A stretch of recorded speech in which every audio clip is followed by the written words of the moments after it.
I'm going to start this out by being totally honest with you guys. I have had massive insomnia over this week.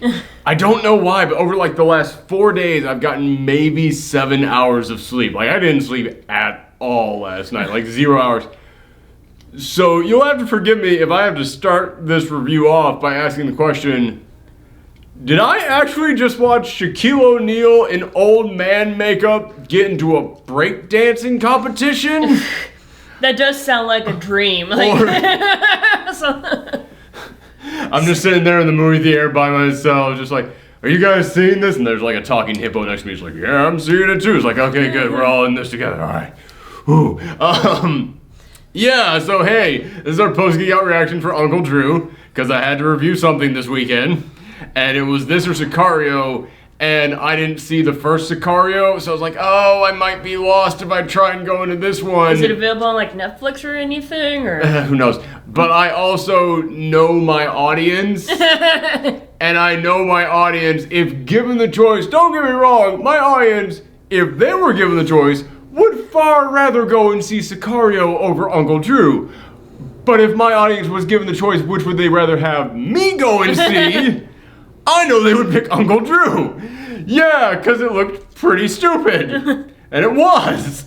Oh man, this has been getting pretty like right down the middle reviews. Like, yeah. Like right down the middle. And it's odd because it is one of those movies where it's like, I get the positive reviews because it is feel good. It is like one of those ones that's like, okay, it's just meant to be lighthearted and make you feel all right. But I'm stunned that there aren't more bad reviews of this one. Like I'm stunned that hey, it's just here for fun, everybody. That's all that matters, right? I'm stunned that was enough to get people past just all the other crap in this movie. But okay, so oh, this is a weird one to talk about because there's almost no plot to this movie. Like, almost none. Here's what the movie is.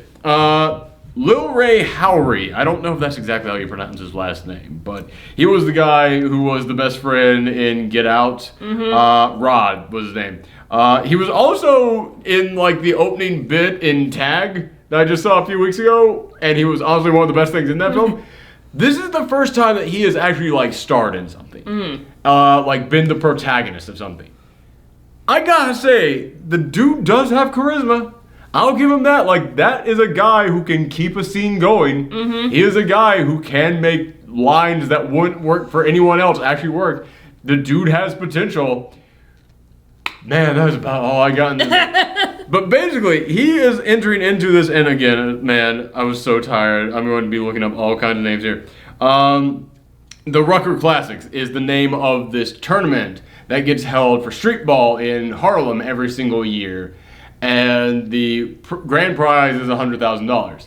And he has got this team that is ready to go. And like his main star athlete is this guy named Casper. He is just dunking on everyone, making 3-pointers.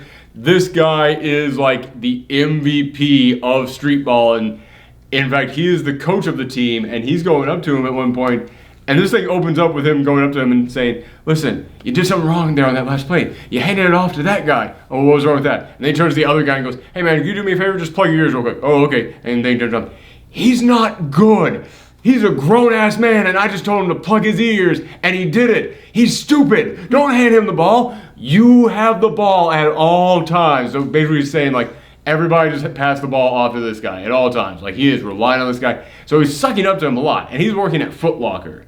And, like, the other people on the team are just taking advantage of him. Like, this guy Casper shows up there and is like, yeah, man, these are the shoes that I've been wanting. You can hook me up, right? And he forces him to buy every one of his friends and him pairs of these shoes. And it's like $800 in total.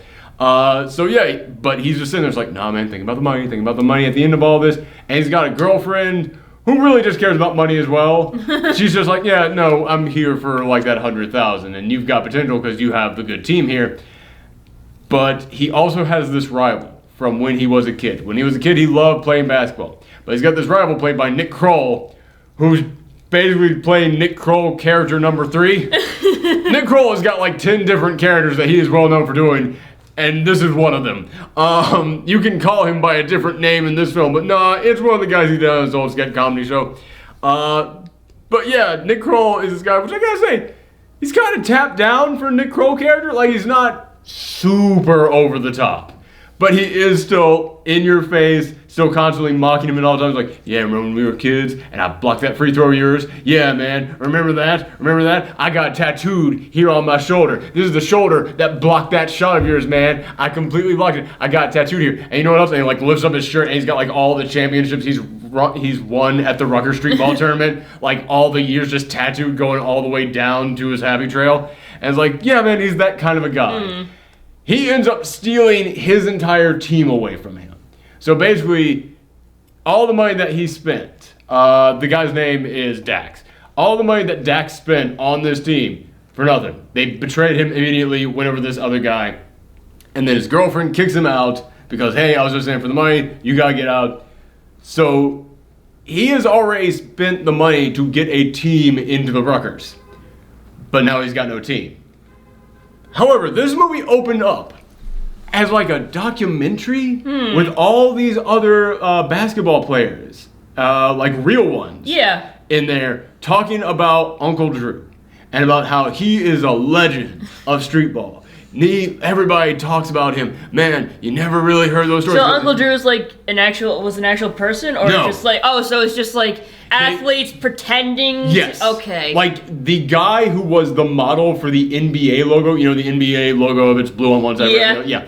The guy who was actually the model for that, he said, yeah, Uncle Drew was the model for that. Weren't you the model for it? Nah, man, it was him. They just shaved off his afro. So yeah, they got like these actual guys in there to come in here and say, it's like, they got Dikembe Mutombo to come in there. It's like, to all the people out there who say that Uncle Drew was not the real thing.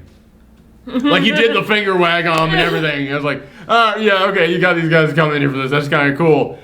But they're setting him up to be this legend. Like they say, it's like, man, he made a slam dunk from halfway across the court with one hand, and his other hand was a ham sandwich. And like they have this old grainy photo and they zoom in on it. It's like, yep, there's a ham sandwich in his hand. So I was like, okay, I'm interested in seeing what you're going to do here. So he goes around looking for a team, and after everybody doesn't want to be part of his team, he has nowhere to go, so he just starts watching a street ball game, and this old man there just starts bad-mouthing the guys playing, saying, that ain't real ball. That ain't real ball. I'll show you real ball. And then he gets up there, and yeah, he just schools these guys. Like, he just starts dunking on them. So then he goes up to them, and he says, hey, can you be my guy? I want you to help me show everybody what it's like to play basketball. I want you to show all the kids out there what it really means. It's like, all right, but we got to get my crew. So he gets in his van, and they start going on a cross-country trip, which takes... They're in New York, and they go all the way down to like DC and Georgia, and it like takes like 2 days to do this. Like, yeah, that ain't how that works, but they start picking up all the other members of his crew. Like, there's one guy called Preacher, and he's a preacher, but when they find him, he's doing a baptism, and he's got the baby, and he's like, oh, we're gonna bless this child, and he's like, you know, got the choir singing, but he starts like passing the baby around his back. Oh, jeez. Yeah, which... I almost tweeted out while I was in the theater, because it was an empty theater, but I almost tweeted out at that moment, someone in this movie just said, hey man, you can't dunk a baby. That I will never hear a line like that again in my entire life. Again, I don't know if anyone actually said that or if I just had a weird fever dream, but it's like, alright, fine. That's the kind of movie you're in for, folks. So that was the first one they pick up. Then they pick up another guy called Lights, who's blind, and then they go to another guy, I can't remember his name, but he doesn't speak, he doesn't move, he's just in a wheelchair at all times. And the last guy they go to is Shaquille O'Neal, who is now like a martial arts instructor, which, is this a thing that Shaquille O'Neal is known for? Because earlier this year I saw Show Dogs, and he was in there as the voice of a dog, but he was like a guru dog. He was like, all is love and peace is everything, and I forgive the you in the present for the things that you will do in the future to pass me. It's like, when did Shaquille O'Neal become famous for being like a guru or like a martial artist like Zen guy? Was this like always thinking of him like? Well, there is Shaq Fu, which also got like a reboot. Like, I've been grasping for straws, and Shaq Fu is the best I can come up with. And like Shaq just likes to be in like weird shit, apparently. He does. Although, in all fairness, I don't actually think that's actually Shaq in the new Shaq Fu game. I haven't looked into that, but if it is, then kudos to them on getting Shaq to say some weird, messed up stuff in that game. But yeah, so it's so weird. But Shaq has a problem with with Uncle Drew, but they don't say what it is. But yeah, they finally get them all together. They go back up to Harlem. They start playing some. Man, somebody's breaking shit up. They go back up to Harlem and they start like practicing. But then Shaquille O'Neal, which he's got a name in the movie, but it's Shaquille O'Neal. He's being told Dickens like, yeah, you know what you did. I need to hear you apologize. Like he's starting shit with him like in the middle of like their first game. He's like, I need to hear you apologize for this. I need to hear you apologize. And you never hear what it is.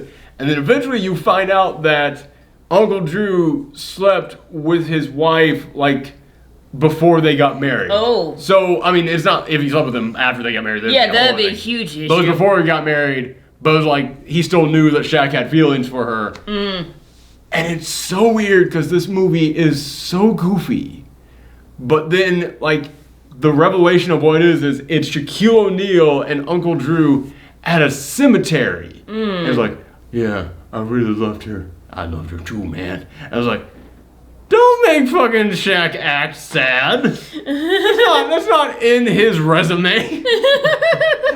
He can't do that. But man, I'll get into that in a second. But basically, yeah, okay. From there on out, it's what you expect. Wait, so like, why were they in a cemetery? Did she die? Yeah, she died. Oh, okay. She at her grave. And then they patch things up, and then from there, they go... Of course she died, like... Yeah. Well, in all fairness, this is one of those instances where it's like, well, if she was alive, they could have settled this way more easily. They could have just said, well, how do you explain this? Oh, okay. You can't turn to her if she's dead. Like, okay, this is one of those one times where it's like, okay, I'm not going to point like a whole fridge situation here. It's like, no, it's actually, okay. It actually makes sense for this story. But from there, it's basically what you expect. Like, they continue in the tournament. They win the tournament. At one point, Shaquille O'Neal has a heart attack. But then, what's her face? The preacher guy, he had a wife. And one of the running gags is that the wife keeps trying to, like, hunt them down. But as soon as she finally arrives there in Harlem, she's like, oh, baby, I know that this is important to you. Oh, Shaq can't play anymore? Well, guess what? I'm going to guess she's also, like, a WNBA's athlete, because all the other basketball players in here are NBA athletes. So I'm guessing she's a professional athlete as well. She gets in there, she starts playing as well. Then towards the end of it, the blind guy who, by the way, when they finally all arrive in Harlem, they get on the basketball court and Uncle Drew just brings out back and goes, here, I got you all these things. Lights, I know you said you never wanted to wear them, but here you go. And he takes off his giant black shades, puts on actual glasses and goes, I can see. I was like, are you fucking kidding me? What? So yeah, he's fine. And then the guy who was in the wheelchair the whole time, he brings out his old pair of shoes that he used to play with at all times, and he puts them on, and then he just slowly gets out, and then he can walk again just fine. It's like, I refuse to wear any shoes except for these. So. I'm more just shocked at the dude who, like, did no one ever take you to the optometrist in your entire life? Like, is he supposed to be like playing Jesus, like giving the blind man sight, or like making the lame walk or something? I think it was supposed to be a little bit more like the Wizard of Oz, but you can totally read Jesus into it. Yeah, I'll go with Jesus, sure. Yeah, so that was one of those moments which I was like, okay, that's the kind of movie this is. And yeah, it's one of those movies where, okay, again, there's no more surprises after that. At one point, Lights gets knocked out as well, and then they have to sub in there Dax himself. He's like, oh, I haven't played for her. He's like, no, you miss 100% of the shots that you don't take. And he's like, all right, fine, I'll get back in there. And then Nick Kroll gets in there to play. And it comes down to, like, is he going to be able to make the shot, or is Nick Kroll going to block it? Oh, he makes the shot, and he wins the game. Yay! Yeah, it's exactly what you think of me. It's like, that's the quickest I could give you the most detailed summation of this. Like, man, I went beat for beat on this thing. That's one thing I'll give this. It moves. It's quick. And there are some decent humorous moments in here. Like I said, God, I'm going to keep forgetting his name over and over again. Lil Ray Howery, is that it? Yeah. Lil Rel Howery, my bad. Yeah, he's actually a pretty good leading person. there are some pretty okay moments with Shaq. Man, okay. I can't keep holding on to this anymore. Alright. Fuck talking about the positives. Let's talk about the negatives on this thing. The positives are it's lighthearted and fun, and the people playing basketball are really damn good at playing basketball. I'll give them that. Mm-hmm. They're doing some impressive stuff in here. None of them can act. Yeah, at all. That's sort of the problem with like getting like athletes to act. When Shaq out of the 6, because like I said, the WNBA person in here. When Shaq out of the 6 athletes in here is the best actor among them, oh my goodness, that's saying something.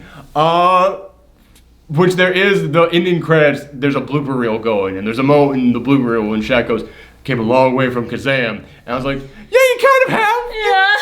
I can actually, like, you know what? You are actually better. I can tell over the course of your lifespan you have become a better actor. I can definitely tell that. Well, you know, it's like the more you practice, the better you are. So he was in more movies than most of these guys. So yeah, that's the weird thing.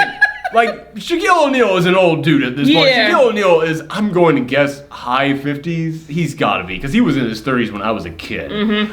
So yeah, he's got to be like high 30s at this point, high 50s at this point. But I was looking up the ages of the other people because I was like, yeah, I don't really recognize any of these other guys. They definitely weren't around when I was a kid, unless they were lesser known athletes. I was looking them all up. They're all like 20 or 30 years old, and they're all it's like, what the fuck was the point of making a movie about old athletes showing the young kids how it's done if only one of them is actually an old athlete? Well, I guess because they're athletes, they know how to play basketball. But that's the thing, it's like, okay, so do older athletes. Like, that's the point of this film is, the older guy is going to show you how it's done. So you hired really young, like, current guys to come in here. Like, the guy who played Uncle Drew himself, I kept thinking, man, as soon as I get out here, I'm going to look up who that guy is because he had so much makeup on and his acting was so awful. I could not tell who this guy was. Yeah, I wouldn't know who he was anyway because I haven't followed basketball for maybe 15 years. That dude was not out of high school 15 years ago.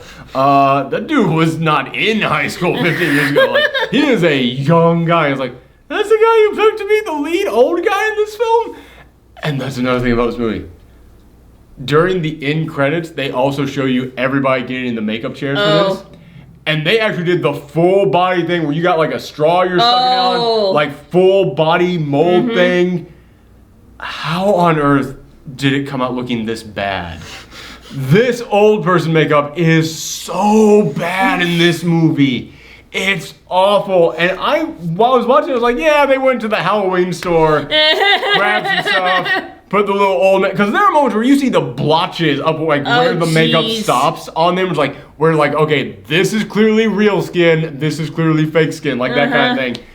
And then when you see, no, they have these people sit in chairs for hours to do the full like sarcophagus treatment. I was like, oh, did you like drop all of them on the way to like the set? Like, yeah, we got these perfect old man like molds. They are ready to go. We just gotta get them over to the latex people where they can load them up, and then we are crash. No! Quick, Halloween Express is open. Like, that is the only thing that I could figure. Because, man, this does not look like what that makeup thing at the end of this showed us. The makeup in here is so awful. Like, there are moments, like, Shaquille O'Neal has, at one point they say you look like Wolverine's dad. Because he does have, like, the big, like, mutton chops. Yeah. There's moments where you can see, like, discoloration in the mutton chops. So clearly, like, the adhesive they were using to hold on was like seeping through, and that's because that's what the color of adhesive is. Yeah. Like, I know what that is, man. Unless he got very weird highlights around his cheeks, that's not passing at all.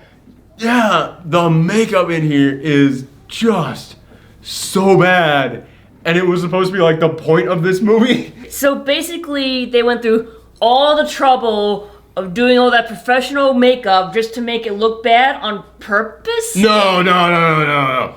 Not on purpose. They definitely thought it was looking good. Like, no, this was supposed to be like some Industrial Light and Magic shit.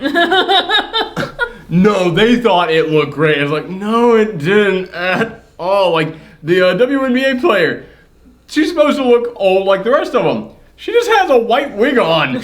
Like, her face looks exactly the same. It's like, oh man, are you serious with this? And then, but it's not just the basketball players either. There's a moment where they go into a barber shop, and it's like early on in this movie, and everyone in the barbershop is just a who's who of character actors. Like Mike Epps is in there. Oh god, who is that guy who was on Curb Your Enthusiasm? JB Smoove. JB Smoove is in there. They've all got old people makeup on too. And that was the first time that I saw the old people makeup, and I went, ooh, that doesn't look all that good. But they're just, they're not the main attraction of this. We'll get into the good people later on. Oh. Oh, that's even worse. Yeah, that was a weird thing. They just had like JB Smoove and like Mike Epps, and there's another guy in the barbershop who I didn't see him long enough. Like, he was just there and gone. So I didn't see him long enough to figure out who it was. But I saw him long enough to figure out he's someone. Like, I saw him definitely long enough to go, yeah, you're definitely an actor. You're definitely well, you're all actors, but like, no, like on that level of Mike Epps and JB Smoove, where it's like, no, you're one of those guys who they call when they need a person like this. And yeah, they're all there for just like one scene. That's it. But there's like a deleted scene that they were showing during the bloopers at the end. It's like, oh my god, how much got cut out of all this? These guys definitely had a way bigger role in this. So, yeah, man, the makeup looks really bad. The acting is awful in this thing. It's also one of those where it's just like, there's really no story to it. Yeah. Like, I mean, it's the Blues Brothers is what it is. I mean, it's 100% the Blues Brothers, where it's like, we gotta get the band back together. I mean, like, one of them is even a preacher, for God's sakes. Like Blues Brothers, but with basketball. With basketball and stuff, yeah. Except here's the thing. Blues Brothers didn't hire blues musicians. No. And then try to see if they could act. Well, they did, but they were like the supporting characters. Yeah, it's like they weren't like the main cast. They were like the guitarist who had like 2 lines. Yeah. That was it. Also, a lot of blues musicians actually can't act. Like Aretha Franklin was in that movie. It's like, Aretha Franklin can act. But Dan Aykroyd, Jim Belushi. I'll even go Blues Brothers 2000. You got not a good movie, but you got John. But you got John Goodman in there. John Goodman can act. He can do blues second, kind of. But that's what they should have done with this. You should have gotten some people in here who could act, but also kind of play basketball, and then just use the same old people makeup on them as the stunt doubles who are actually dunking on people. Like, no one would have questioned that. They're in full body makeup. It would have been a way better movie, because there's like a long segment of Uncle Drew, who again is like a 27-year-old guy pretending to be 90 throughout this entire film. Like, he's on the road trip with Dax, and they're just like, you can tell there's a lot of improv going on. Just lots and lots of improv going on between the two of them. And it's like, okay, the guy playing Dax, he actually has a knack for that. Basketball player, not so much. Not so much. Peach, it has got my entire hand in her mouth. Peach, come on now. Wow, you are starving for a hand sandwich. Blah. But yeah, like, it was one of those things where it's like, and also he's just talking about, the young kids with the hippity hop, and I'm like, wow, you just wrote the most basic ass old people dialogue you could imagine. But yeah, it's just kind of meant to be like goofy, like it's not meant to be serious in any way. Yeah, obviously. Like, which is another reason why it's like I can't hate it too much. Like, yeah, this isn't supposed to be anything, but it's just supposed to be like dumb, goofy fun. Like I said in the opening, there is a moment in which Shaquille O'Neal gets into a breakdancing battle with some kids. Stop biting me. No. You're very bitey today, Peach. You are. But yeah, there's a moment in which all 5 of the old guys go to a club and they get like insulted by these young kids. And they're like, what are you gonna do? And then they all get up and start breakdancing, including Shaq, who is legit breakdancing in there. It's like, it wasn't a stunt double? No, it's actually him in there. Oh, wow. There's only one moment where it might have been a stunt double where he actually does like spins on the ground. Yeah. but it wasn't like impressive enough spins to be like a stunt double. But for Shaq, it's impressive enough spins. But the rest of it, no, he's popping and locking in there. It's like, that's fucking Shaq doing that. When the hell did he learn out? Like, wow, Shaq has multiple talents. I'll give him that. But yeah, all of them, like, they're getting a big coordinated dance off here. And it's like, this is really stupid. It is not needed in this film at all. But it is kind of entertaining on some level. Like, I gotta give it that. But it's also just so weird. Like, it's one of those things where it's like, I was not expecting that when I went into this film. But that's kind of one of the problems of this film is that, like I said, this opens up with like this fake documentary of all these athletes talking about the amazing things that Uncle Drew did. Like I said, they said they like did a slam dunk while eating a ham sandwich, which is a joke they repeat twice in the movie. So it's kind of weird that they came back to that one twice. But when it comes time for them to actually play basketball, it's just basketball. And all I could think was, dude, with the legend that you set up for this guy in the beginning, you need some Harlem Globetrotter stuff. Yeah. Like, you need some stuff that is, like, defying physics here. You need, again, it's like, you know, slam dunking with a ham sandwich. It's like, okay, up that ante. Have him, like, slam dunk while he's talking to, like, a guy at a food cart to get a hot dog or something. You know, something like that. I just threw that one out off the top of my head because he has something to do with food. But, yeah, like, come up with something weird and crazy for all of them to do. Instead, they're just really good at basketball. And like I said, I was kind of expecting like all of them to be old guys like Shaquille was, because then it could be like impressive, like, hey, check out these guys, they still got it. But then when you find out they're all in their 20s and 30s, it's like, of course they still got it. They never lost it. Yeah, if they didn't have it, I'd have questions.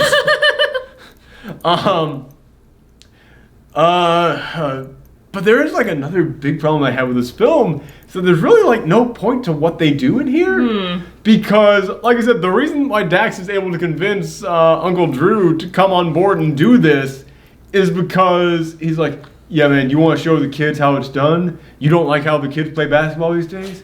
Well, come on. If you sign with me, we do the Rutgers, we're going to be able to show the kids how it's done. You're going to be able to teach these kids how it's done.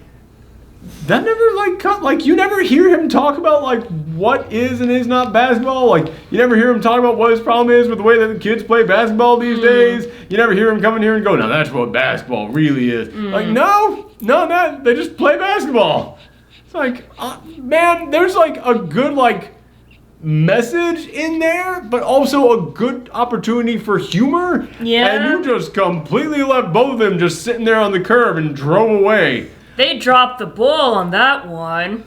Boo! Boo this joke! Don't lick my face. Alright. So yeah, it's one of those ones where it's like, there's no reason to go out and see this unless you just are really big fans of basketball. Like there were 3 kids sitting there and they had brought a basketball with them. Oh, that's like, cute. Alright, for those kids, this is a good movie for them. Like it's perfectly fine. It's not like dirty in any way. I mean, you see Shaquille O'Neal's butt at one point, whatever. But I mean, that's the worst. There's like, again, there's really weird jokes in here that I look at like, that should work. Except that like just, I don't know why it doesn't work. Like the pacing seems okay. The delivery is about as good as you get. Like, yeah, the joke that I'm talking about is after Shaquille O'Neal has his heart attack and he's then in the hospital, he wants to watch the game, but his TV isn't working. So he goes out to the nurse's station, but TV isn't working. Well, I look like a mechanic. He just starts slowly walking across. Then he walks into like the doctor's lounge. Just walks in there, they look at him like, hello, you guys got a TV? No. Just keeps slowly walking across the screen, walks into the waiting room outside, sees the TV, turns on, is like, that really could have been hilarious. But rule of threes, brother, and you did 2 in there. Like, I mean, unless you count him not getting his TV to work in the first place, but it's like, no, the joke isn't, oh, I couldn't find a TV that worked. The joke is slow walk across. Yeah, slow walk into the doctor's office. Slow walk into the waiting room. Okay, you're done. It's like, no, man, it's rule of threes is so fucking simple. And this could have been really funny. But man, it's like that's what this entire film is like. Man, I can see the potential for really good stuff in here. Like I said, with like the basketball stuff, it's like, man, you set up a crazy legend for this guy in the beginning of this movie, and we just see that he's a guy who's good at basketball. It's like, no, man, with what you set up in the beginning, you need to go further than that. But you know what the weird thing is? Speaking of the beginning of this film, where it's like the fake documentary of like all the other basketball players talking about him and talking about his crazy legend, that would have been an awesome movie right there. Like this is Spinal Tap, but for basketball. Right. Yeah, like that would actually be an awesome film. Like that just occurred to me. It's like, I would gladly watch that movie. That sounds amazing. Like just a goofy parody documentary of some legendary street baller that no one has ever heard of. Like there have been tons of movies like that out there, but I've never seen one for basketball. That would be great. But this movie didn't want to be that, so I was like, all right, I'm not going to judge this movie for not being the thing that I think would be awesome. I will judge it for what it is. And for what it is, it's fine. Like, there's really no reason that you need to see it, but if it comes on, like, Netflix, I recommend checking it out because, again, when it does get weird, it's so damn weird that it's kind of worth checking out. But it's never really painful, other than like having to watch these basketball players act. But I mean, you know, I've seen worse stuff. Yeah. Like I said, I've seen worse Shaquille O'Neal movies. I'll put it that way. So yeah, it's one of those things where it's like, all right, if you ever get the chance to watch it on Netflix or Hulu for free, go ahead, give it a shot. But there's no reason to go to the theater. Like, final score. Like, I told people on Twitter, we are going to basically stop doing the actual reviews. We're just going to do the post-Geekout reaction for it. I even put it up to a poll. And just doing post-Geekout reaction won hands down in that poll. Yeah, like, I got so many messages from people like, yeah, I never really watch your reviews because there's no point to it. I had a few people saying, like, okay, I use the reviews to recommend to my friends. It's like, that's awesome to hear. But I've seen the numbers on those. And it's like, yeah, okay, these always do way better. What the fuck was I talking about a second ago? Rating? Yes, okay. Somebody said if you just do the post-Geekout reactions, make sure you still give it a rating, give it a score at the end. Right. So, okay, my score for this movie, I'm giving it a 5, like right down the middle. Like, it's not a bad film. It's not a good film. It's just a film with a lot of bad stuff and some pretty good stuff that the good stuff is able to make you mostly overlook the bad stuff.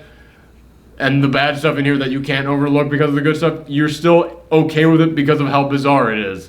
So yeah, it's like right down the middle. It's a 5 out of 10. But yeah, thank you guys for tuning in. I don't think we'll do Sicario this weekend because, yeah, I have not seen the first one. And I'm like, do I need to see it? I don't know if I need to see that one. However, next week, Squirmy puppy. yeah, you need to go out. Yeah, next week we got 3 movies. We got the new Purge film. We've got the new Peach is chewing on my hand. We've got the new Purge film. We got Ant-Man and Wasp, and we've also got fudge. What else is coming out the next weekend? Shoot, I don't know. Yeah, I can't remember. But there's another like actual big thing coming out next weekend. But we will also be doing something special for you guys because yes, I never saw the first Sicario, but I've also never seen any of the Purge films. However, I know that a decent chunk of my audience actually do want me to watch the new Purge film. And, you know, we cover everything from the world of geekery on this channel. Sicario doesn't really fit any... Oh, geez, sneeze. Sneezing right in my face, buddy. Sneezy peachy. We can go back and, like, freeze frame on the second that, like, hit my face. Yeah, but Sicario doesn't really hit any, like, geeky franchises. But The Purge, you know, it's a horror franchise. And horror is, like, one of those genres that's like, no, it kind of fits what we covered. Horror's your thing, in all honesty. In all honesty, horror is, like, my thing that I love the most in movies. So...